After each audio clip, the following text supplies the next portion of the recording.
現状とに鑑み、非常の措置をもって帰局 1945년 8월 6일 아침 8시 15분.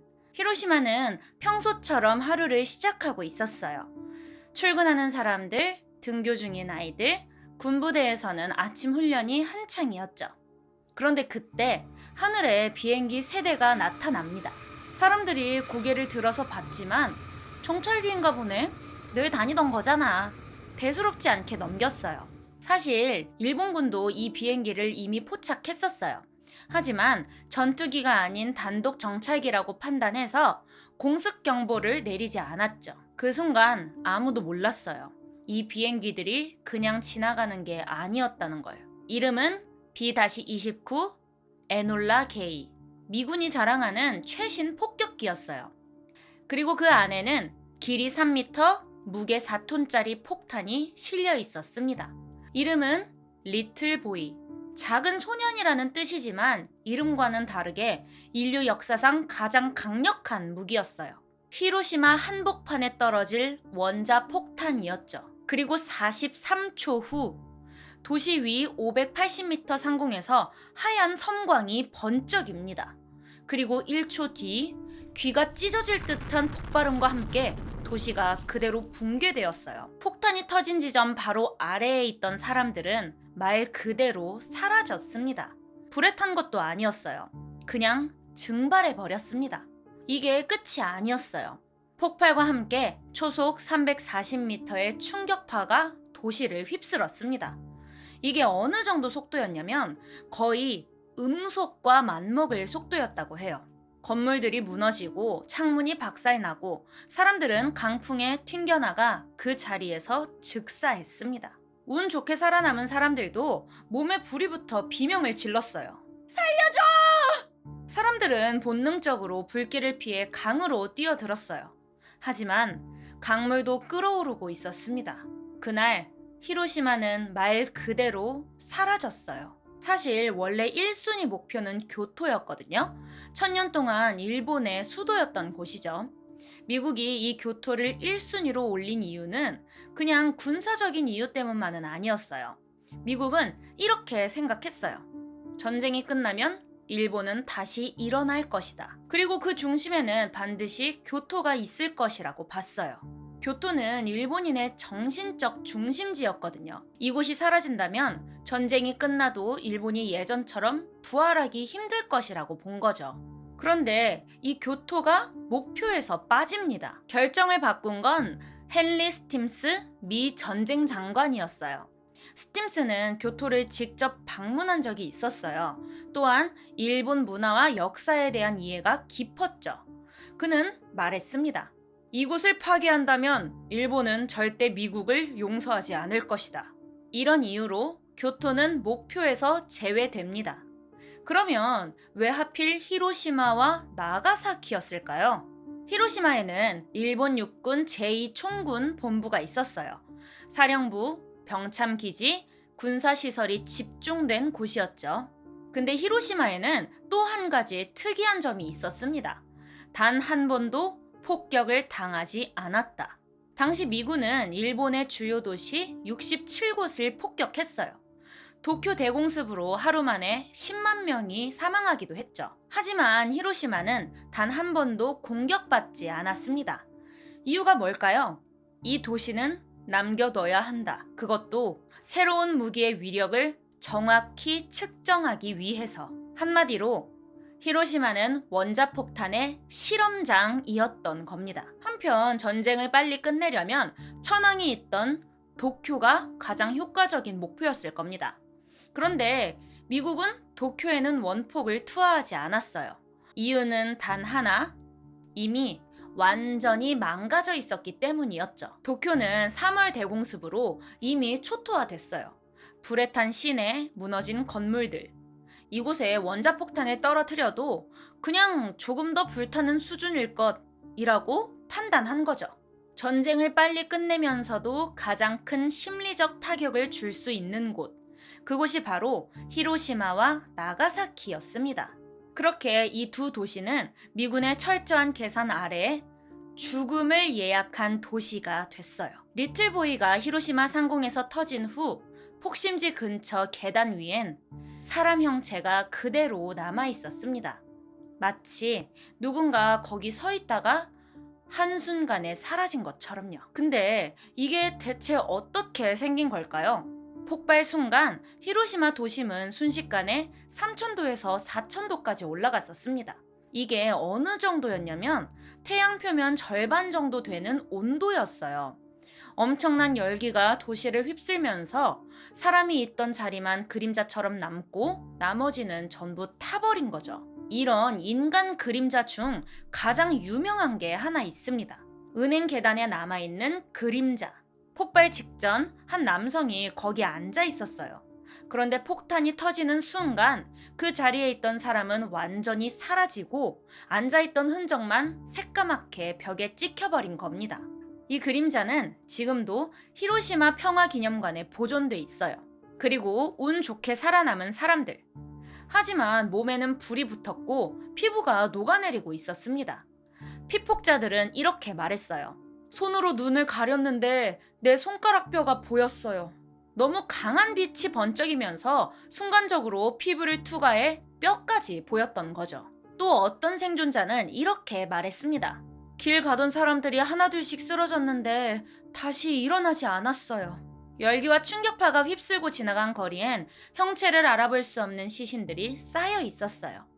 그날 히로시마는 그 누구도 상상할 수 없던 지옥이 되었습니다. 1945년 8월 9일 아침 히로시마가 사라진 지 불과 사흘 뒤 또다시 B-29 폭격기가 일본을 향해 날아갑니다.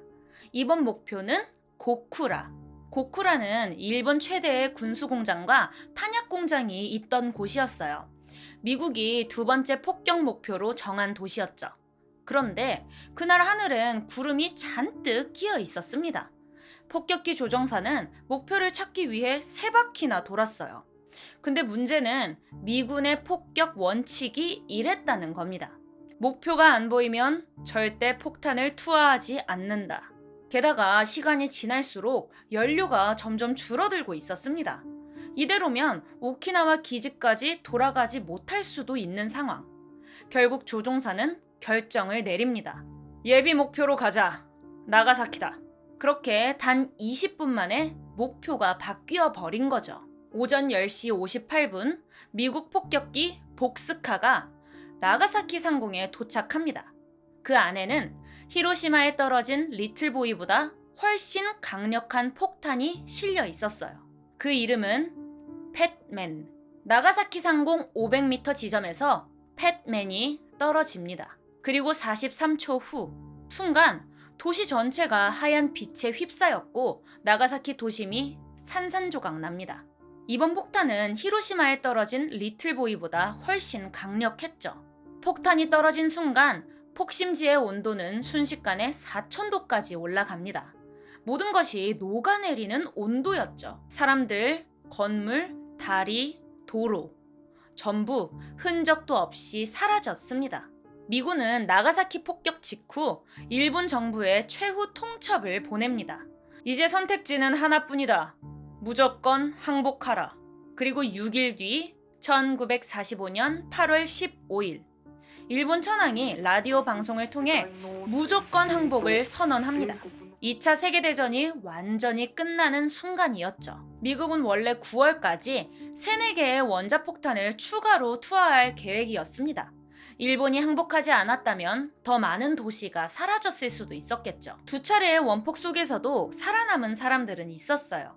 하지만 그들에게 남겨진 건 삶이 아니라 끝나지 않은 고통이었습니다. 폭발 직후 거리는 불에 탄 사람들로 가득했어요.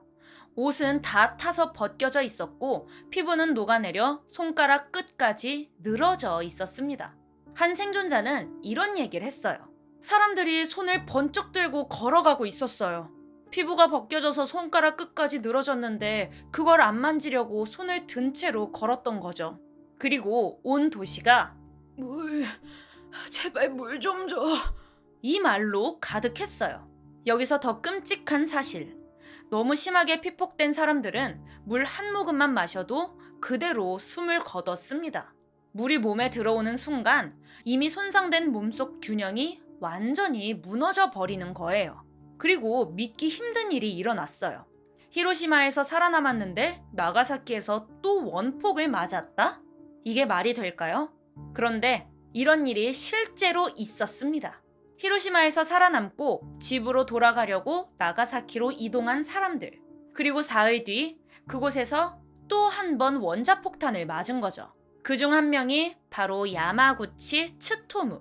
그는 히로시마에서 피폭된 후 심각한 화상을 입고 나가사키 집으로 돌아갔어요. 그리고 사흘 뒤 그곳에서도 원자폭탄이 터졌습니다. 그런데 더 놀라운 건 그는 살아남았고 93세까지 살았어요. 츠토무는 평생 외쳤습니다. 핵무기는 절대 있어서는 안 됩니다. 두 번의 원폭을 맞고 살아남은 세계에서 유일한 사람. 그의 생존력은 기적일까요? 아니면 저주일까요? 폭탄이 터졌을 때 살아남았다고 끝이 아니었어요. 진짜 지옥은 그 후부터였습니다. 원인을 알 수 없는 고열, 피가 멈추지 않는 증상, 갑자기 탈모가 오거나 피부가 벗겨지기도 했죠. 히로시마와 나가사키에 살아있던 사람들, 그들은 히바쿠샤, 피폭자라고 불렸습니다. 그런데 문제는 일본 사회가 그들을 차별하기 시작했다는 거예요. 방사능 피폭은 전염될 수도 있어요. 이런 소문이 퍼지면서 그들은 취업도 못했고 결혼도 포기해야 했어요. 살아남았지만 결국 사회에서 버려진 사람들이 된 거죠. 몇 년이 지나고 사람들은 더 끔찍한 사실을 깨닫게 됩니다. 방사능 피폭은 대를 이어 영향을 준다는 것. 피폭자들이 간신히 살아남았지만 그들의 아이들에게까지 그 고통이 이어졌어요. 심장에 구멍이 난 아기, 뇌가 제대로 발달하지 않는 아이, 손가락이나 팔다리가 붙어서 태어난 기형 아들. 엄마, 나는 왜 이렇게 태어난 거야?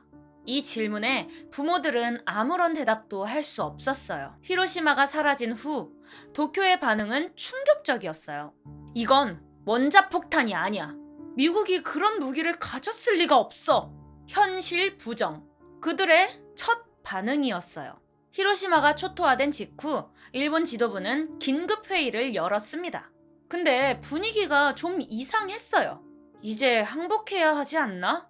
이런 얘기가 나올 줄 알았는데 오히려 이건 원자폭탄이 아닐 수도 있어. 이런 말이 나왔다는 거예요. 심지어 한 장교는 이렇게 말했어요. 어쩌면 이건 신무기가 아니라 그냥 미국이 연료를 잔뜩 넣어서 만든 폭탄일 수도 있어. 과학적으로 원자폭탄은 불가능하다는 말까지 나왔죠. 며칠 뒤 일본 과학자들이 히로시마에 직접 가서 조사를 합니다. 그리고 결과를 보고한 순간 도쿄 지도부는 처음으로 충격에 빠졌어요. 이건 원자폭탄이 맞습니다. 일본 지도부는 그제서야 깨달았죠. 진짜 원자폭탄이었구나. 그런데 그 다음에 나온 결론이 더 어이없었습니다. 에이, 미국이 원자폭탄을 몇 개나 더 가지고 있겠어. 한두 개 더 있겠지 뭐. 별거 아니야. 그냥 버티면 돼. 전쟁을 끝내야 한다는 생각? 전혀 없었습니다. 그들은 이렇게 외쳤어요. 1억 명이 죽어도 싸운다. 하지만 8월 9일 두 번째 폭격으로 나가사키가 사라졌습니다. 그제야 도쿄도 조금씩 깨닫기 시작했어요.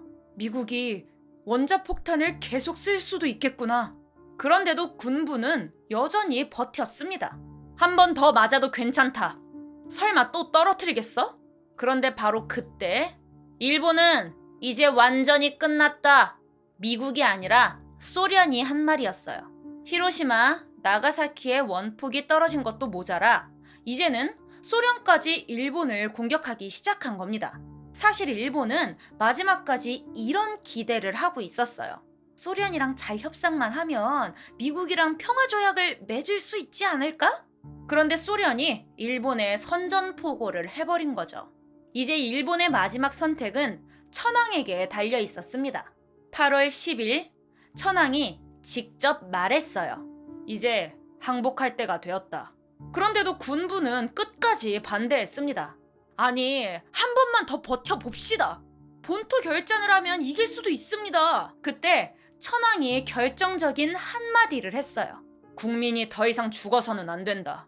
그리고 8월 15일 일본은 무조건 항복을 선언합니다.